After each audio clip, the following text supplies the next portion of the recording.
Trip features a wide variety of out-of-school activities and offers practical advice on how to organise and get the best out of school trips.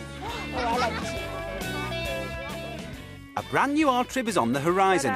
Jill Silson and her class of Year 3 and 4 pupils explore a new sculpture valley set in the heart of Cumbria. And Michaela Heard and her pupils from William Davies Primary School in East London visit Spitalfields City Farm for an environmental trip organised by the Growing Schools programme.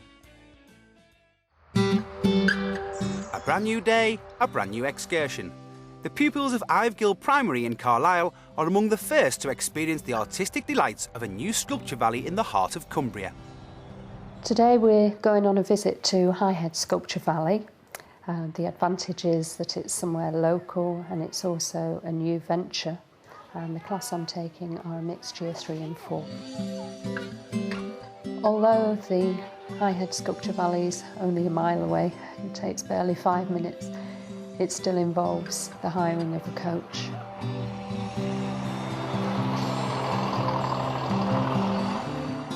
Just in case there is anybody who hasn't realised, this gentleman here is Jonathan Stamper, and it's Jonathan who owns Highhead Sculpture Valley.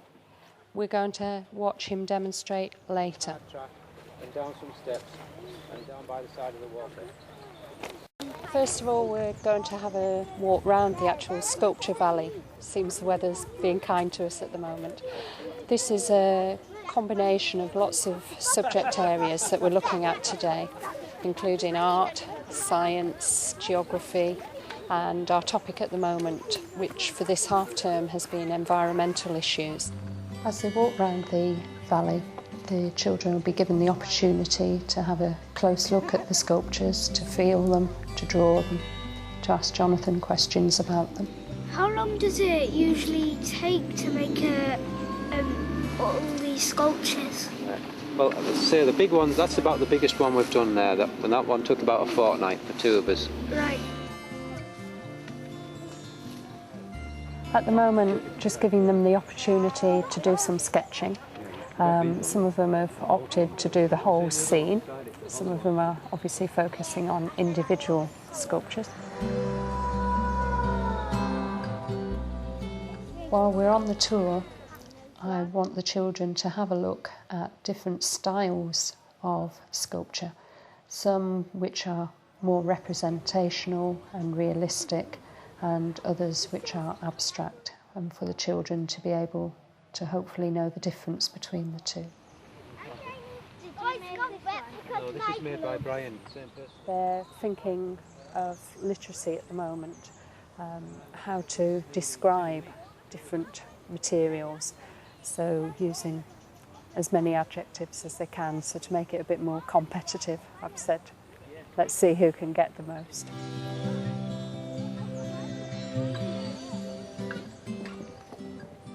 The plastic zip wallets were for each group to collect small pieces of natural materials as we were walking round. And what I'm hoping the children will do is to collect their own materials and then when we get back to school attempt to produce some sort of picture using those materials. Watch your head. I think there are huge benefits from getting the children outside of the classroom, as well as enjoying the fresh air. We'll get the opportunity, providing they're not too noisy, to see some wildlife, to enjoy the squelch of your wellies in the mud. Right, what we're going to do now is to see Jonathan doing some of his carvings in wood. So what I try and do is to get the wood as smooth as possible with these files and rasps. That one, is it sharp? Well, if you're careful, you can touch it. It won't cut you, but it is quite prickly. You want to feel it? Jonathan, how many tools do you use when you're doing sculptures? I've got about 10 pieces that I would normally use to make one piece of sculpture. There's filters in the top of there, so it draws all the dirty air in there and it filters out in those little pads. Does anybody want to try it on? I set up the question and answer session. Basically, sometimes the children just forget what they were wanting to know about. So I feel that it's one way of getting them to think before we go about what they would like to find out, and it helps them to be more focused. I'm going to choose, because he's sitting there hoping I wouldn't choose him.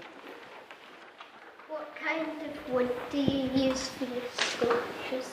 I've got oak, ash, yew, walnut. It's limitless, really.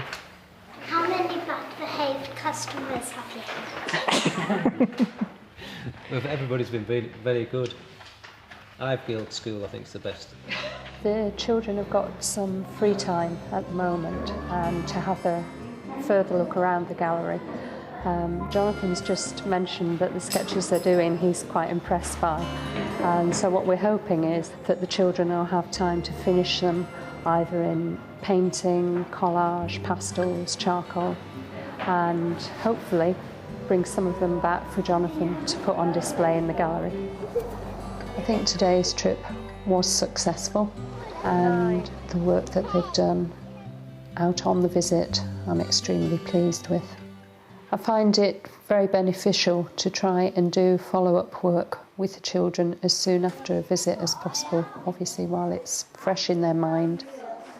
Some children prefer to do the hands-on things with the clay work. Others are quite happy to do the literacy side. Beautifully carved sculptures, some straight, some bendy, some as straight as soldiers. The ground smudgy, bits sound like keys. When Jonathan makes sculptures, one of the tools sound like a scream. The world of sculptures is here. It is invading us all. You better be warned.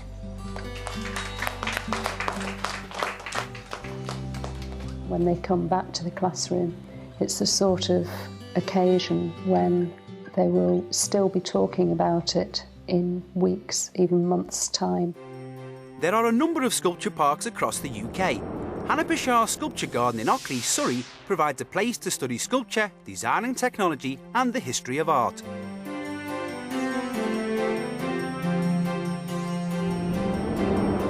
At the new Art Centre and Sculpture Park in Salisbury, there are over 100 pieces on exhibition from the 1950s to the present day, including works in polished bronze, marble and wood.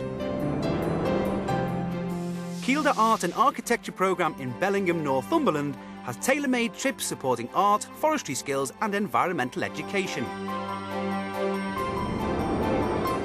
The Yorkshire Sculpture Park in West Bretton Wakefield organises a wide range of events and activities, including workshops where visitors can make their own sculptures.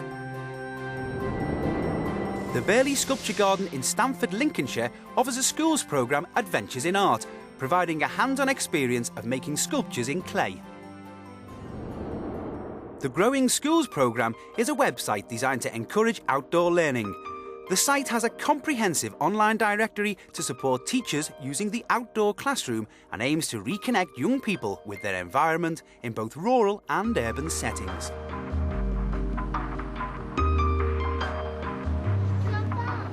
To the farm, that's right. Michaela Hurd's pupils are learning about the environment but don't have the benefits of the countryside on their doorstep. By using the site, the school has found a city farm that offers guided tours and an exciting new learning experience. But before meeting the animals and plants, the children must negotiate the busy streets of London.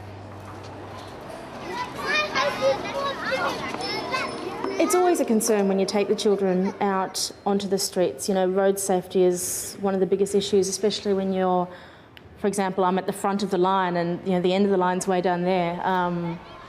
You do have to be careful. You have to make sure you have responsible adults who can go along with you. There's not that much room on a lot of the pavements, and it can be quite tricky. The trip that we went on today began obviously with walking to the farm. I want to talk to you first about the rules of the farm. The lady who was leading the session introduced herself to the children, and she let the children have a bit of time just to basically familiarise themselves with the place, you know, have a look at the animals. They're really shy, aren't they? Growing schools emerged out of a concern that children and young people don't understand where their food comes from.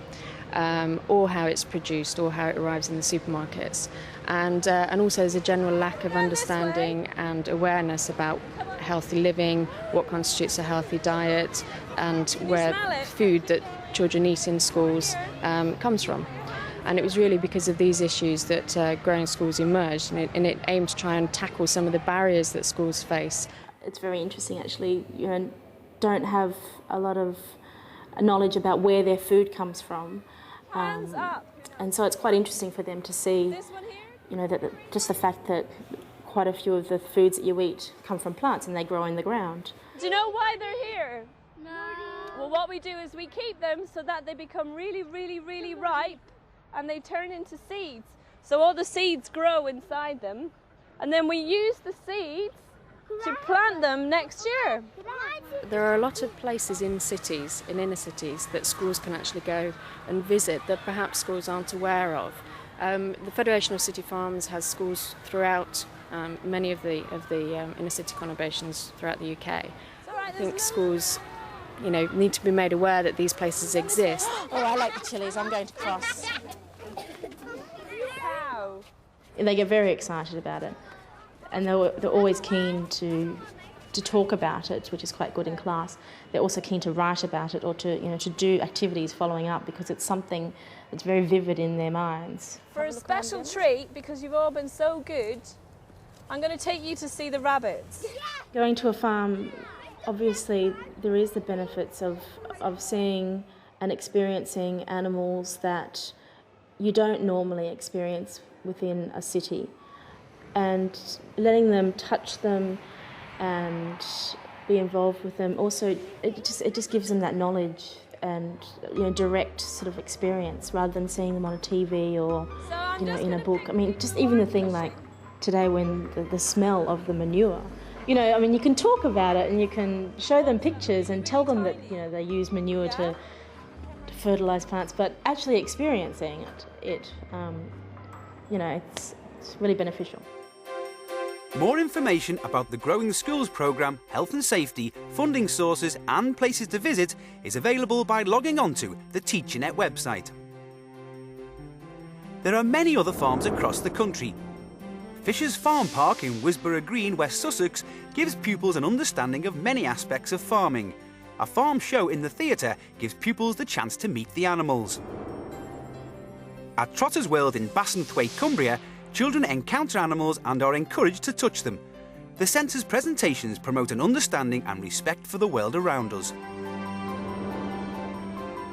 Conundrum in Berwick-upon-Tweed is England's most northerly farm visitor centre. It offers school groups educational tours of the farm. Pupils can ride the pedal tractors on the farm's nature trail. Schools are offered an educational animal show at the Noah's Ark Zoo Farm in Wraxall, Bristol. Pupils can also try out the safari walk and adventure playgrounds. Dean City Farm in Merton Abbey, London is a community project encouraging people to learn from a working farm. Pupils can see all the usual and some unusual farm animals.